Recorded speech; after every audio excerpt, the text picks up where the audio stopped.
жалғыз баспанасыз? Иә. Қыста тұрдыңыз ба? Тұрдым. Көршілеріңіз подтверждение бере ала ма? Бере алады. Уже 2 рет тапсырдым. Қазір жатырған басшысы отыр, осы тапсырыңыз, міндетті түрде мынау председательден алыңыз. Растайтын құжатты жарай ма?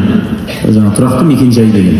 Және де міндетті түрде көршілеріңізден алыңыз. Өйткені ертең комиссияға тапсырғанда бәрібір сол құжат сұрайды, өзіңіз көзіңіз жетіп отыр, сондықтан сол құжаттарды міндетті түрде бірге әкеліңіз. Өзіңіз мұқият қабылдаңыз, жеке қабылдаңыз, ертең разберитесь. Міндетін атқарушы орнына келеді өзің, отырады, содан кейін кім ерте келді кезектен кіріңіздер. Давайте бірге айналысайық. Иә, бұл жерде бәріміздің міндетіміз жаңа айтқандай сіздерге көмектесу.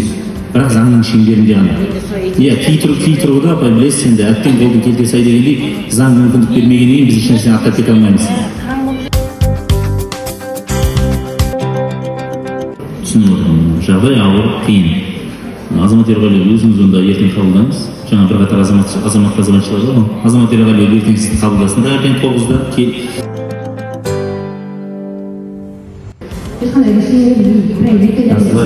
Сіз онда жаңа айтқан құжатты тергеу орнына просто заң бөліміне апарыңыз. Мына құжатты ішіне жіберіңіз, барлық құжат жарай ма?